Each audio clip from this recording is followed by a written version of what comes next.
Hello, Smith Tech Scholars. Hey, this is Coach Morales, and today, welcome to 2018. And today, we are going to look at writing a pro-con essay introduction. And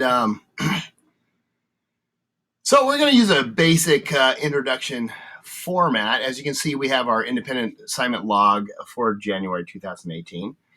And you can see where this week we're going to do introduction. Next week we do introduction plus first supporting paragraph, 2 supporting paragraphs, and then you got all 3 supporting paragraphs with a conclusion and a cite. We're excited, but today we're only talking about the inverted pyramid introduction. All right, so let's go take a look at what we're talking about with an inverted pyramid introduction. This is your rubric right here, okay? Let's go ahead and expand it out. First part of your introduction, we're talking 1 paragraph here, 1 paragraph. Yes, later you can turn this into a college essay and have this multi-pages, but right now we're just talking 1 paragraph introduction. First part. It's nice and wide, meaning that we want to generally tell us what's the topic about. And then maybe, define the topic a bit with 1 to 2 sentences. Moving down, tell us about more specific what the proponents think and what's the opponents think. What's the pro and the con? General statements regarding the topic or dilemma.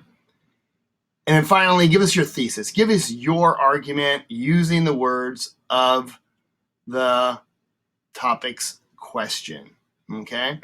As well as give us the 3 reasons why we should believe your argument, okay? In other words, the 3 supports that are going to be used for supporting paragraphs. All right, let's move back. And let's move over to your Google Doc that you'll be typing into. When you go to Google Classroom, you'll find, at least for the first week, that'll say Pro-Con Essay number 1, Introduction. And so basically you're not giving me a whole essay, you're just giving me an introduction. By the way, this is the shortened version of the explanation of how to write the introduction. Down below, you can find in the comment, not in the comments, but in the explanation underneath this video, you can find the more extended version where you can hear me speak out my thoughts of why I'm doing things and where I find stuff. Okay? All right, so the first thing you're going to be doing, and by the way, I'm on vacation, so, and I did catch a little nasty cold that everyone caught before vacation. I caught it. I waited until I'm on vacation, so sorry for about clearing the throat. All right, first thing you're going to be doing is you're going to type your name. So I'll go ahead and type my name, Coach Morales. There it is. And then the date that you start writing, okay? Not the date you finish, but that you start writing, okay? So today is January 5th. Here we go. And then what's the dilemma question? So, well, you have to choose a dilemma. I'm not going to force you to look at any dilemma. I want you to choose a dilemma. Either you can choose a dilemma from procon.org that you already have studied, or you can go ahead and choose a new one. It's up to you. So let's go ahead and I'm going to choose a dilemma. I'm going to procon.org. Here it is, procon.org. And I'm going to go down, and recently in the news, California just upped its minimum wage like January 1st, I think. And so I thought that would be an interesting one. So I'm going to go down here to economy and taxes and minimum wage. And that's what we're going to study tonight. Well, it's tonight for me anyway. All right. So what we have here is we have our question: should the federal minimum wage be increased? And by the way, federal here means for all of the United States, not just California or other states. Okay. And then next we have sort of the background or the summary history context of this question and of this dilemma. Okay. Then we have all of our what Procon has done massive research and has basically given us sort of a subtopic on the issue, and then a bunch of pro quotes, related to the issue. So, for example, it says right here, number 1, if you click on that, you have the source for this summary that Procon summarized.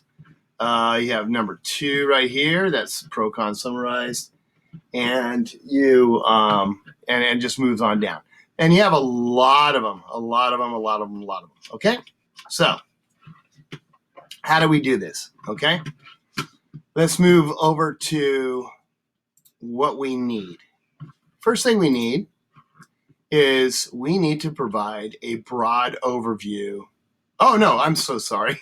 First thing we need to do is we need to copy the federal minimum wage, the increase, and we need to paste it right here. Whoops. So as you can see, I did, and I highlighted too, just for the fun of it. Should the federal minimum wage be increased? Okay, next. I'm going to pause this for. Okay, I'm back. Sorry, I had a quick short dinner break. Let's move forward then and move this out for a moment. Okay, so we just pasted the dilemma question, and that question is going to be really the whole focus of our essay. Should the federal minimum wage be increased? All right, first thing we have to do, come on over here, and that is to look for what is the general topic, and can we define that topic? Okay, so let's take a look at what the general dilemma is, and where are we going to find that general dilemma? As I said earlier, come on right down here.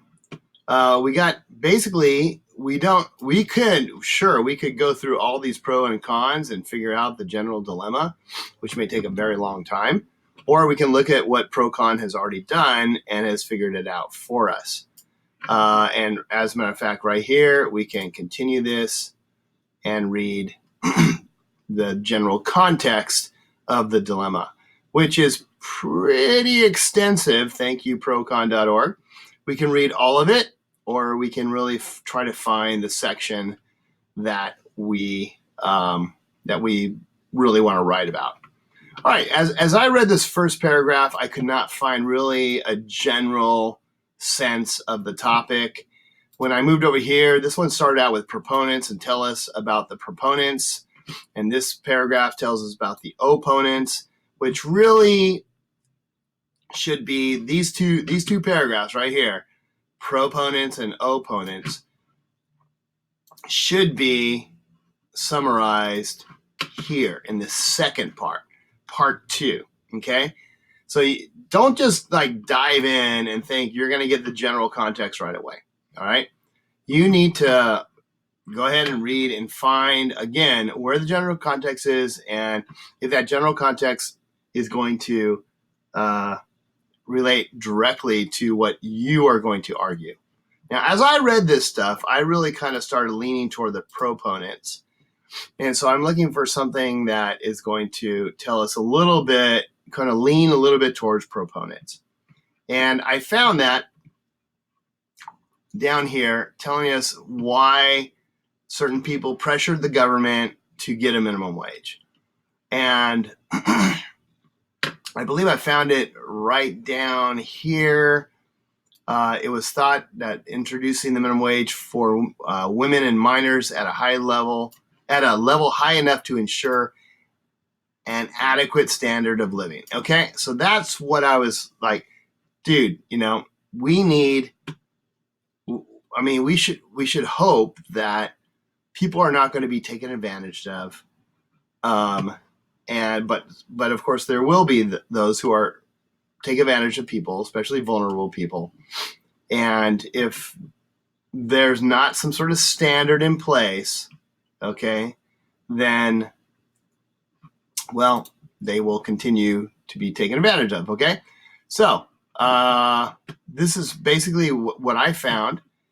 This is what I wrote. Oops, I went the wrong way. I'm going to start off with this sentence with generally, because once again, we're talking generally, all right? And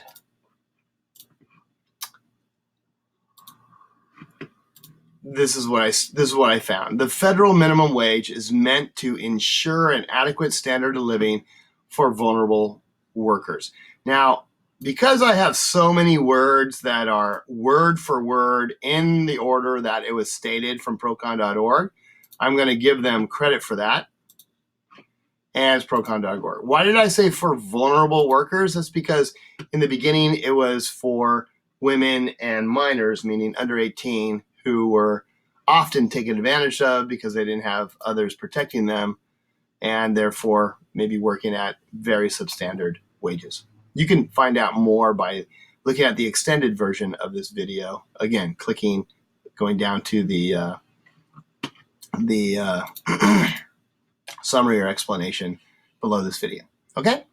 All right, so now I had this, but I look over here and this reminded me that I should probably define the topic.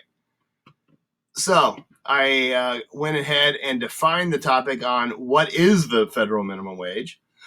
So the federal minimum wage forces employers to pay workers a minimum hourly payment. Okay, so wage payment, that means basically the same thing.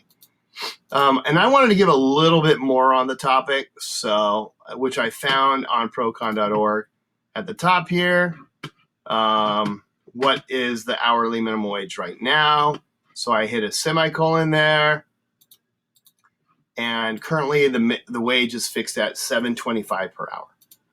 All right, so I have generally the situation right here, which relates directly to this section of the inverted pyramid introduction.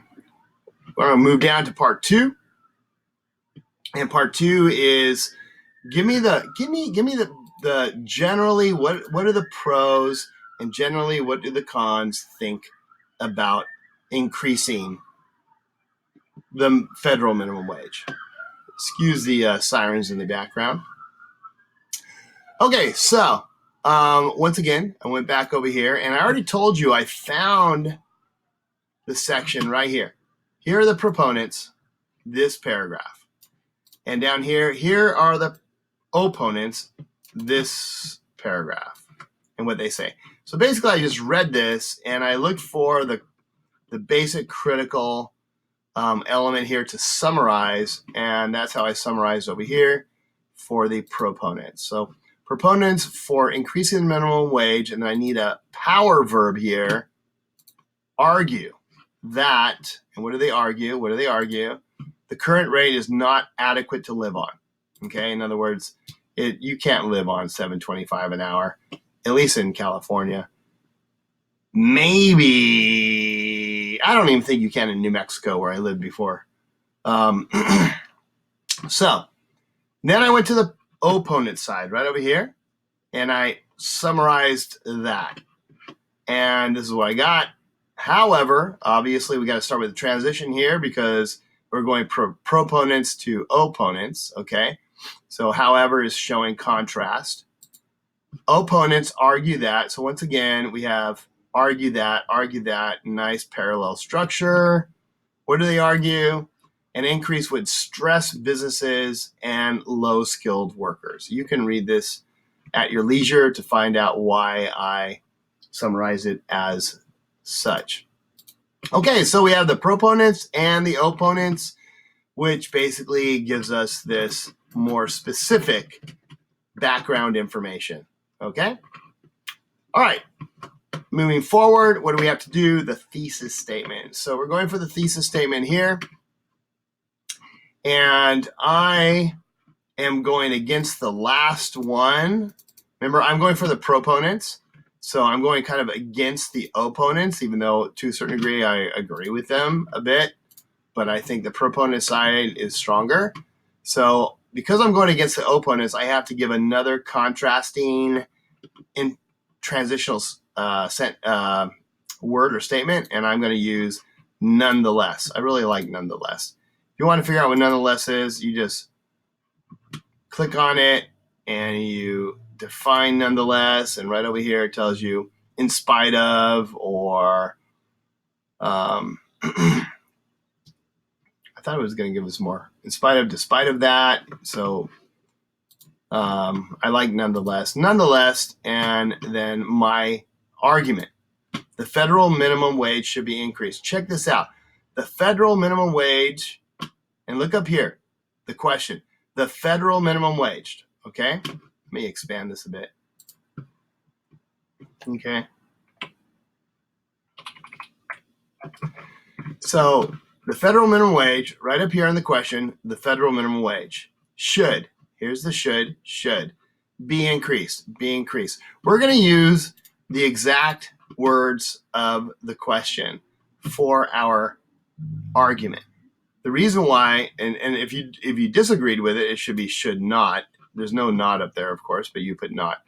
The reason why is you want to make sure that whoever's grading this paper understands that you are exactly on topic. Like, for example, if you said nevertheless the minimum wage should be increased, what minimum wage, state or federal, right? But you make sure that you put that federal in there to make sure that the people who's grading you, who's going to be me, by the way, knows that you are, at least in your thesis, on topic. All right. Now we need 3 reasons why it should be increased. And where do we find those reasons? Where do we find them? We go straight back to pro-con, and we can do the fast method. Whoops. Right now we have to go back. We have to go back to the homepage for should the federal minimum wage be increased, and we go to the pros and the cons. Now I'm for pro, so I'm going to look for pro reasons. So let's go ahead and expand those out. I can go down here and look at pro 1, pro 2, 3, 4, 5, 6, 7, 8, 9, 10, 11, 12, and it moves on to all the way to 14. Okay, I can find the ones that directly I totally agree with, or if I'm short on time because I procrastinated, I'm just going to go with the first 3.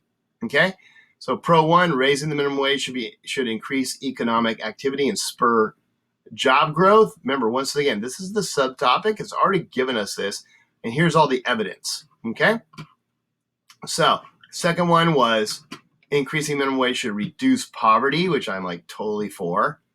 And then number 3, higher minimum wage should reduce government welfare spending. Absolutely. I mean, really, you want to get people off welfare so that they feel, so that they are not dependent. So they make a wage that they don't have to be dependent on welfare. Simple as that. All right. So that's what I believe anyway. So moving over, we go over here. And so what did I say? And let's increase this one. Nonetheless, the federal minimum wage should be increased. And I'm going to go ahead and say the first one. You guys remember what the first one is? Boom! To spur job growth, make more jobs. Spur. That's when you like kick a horse with the little metal things and make it go faster. Okay? Poor horse. Okay? What was the second one? Remember? Boom! Reduce poverty. Big one for me. Big, huge one for me. And then finally, I'm going to put an and there, and reduce the need for welfare. And I am done. I am done, and I'm going to go ahead up here, and I'm going to go to this little box right here, introduction, and I'm going to X, meaning done. Well, maybe that's not a good idea. Okay, maybe I'll insert a special character, and I want to check. I'm going to check it. There's my check. I like that nice fat one. We're done. Check done. And for the first week, that's all we need. That's all we need. We're done. We have created a general introduction, general statements. We move into more specifics with proponents and opponents. We have our thesis, our transition, of course, but we have our thesis. Should be increased. Okay. And then we have our 3 reasons. 1, 2, 3. And what we have here, scholars, is an introductory paragraph for a pro-con essay. And by the way, this can also be considered a synthesis essay in regards to AP language and composition. All right, but we're not an AP language composition. We're talking 9th and 10th grade. So this is Coach Morales out. And once again, if you want an extended version, look down in the description of this video, and you can have an extended version where you see me, where you hear me anyway, doing basically talking my thoughts as I go. A little bit longer version. Cheers.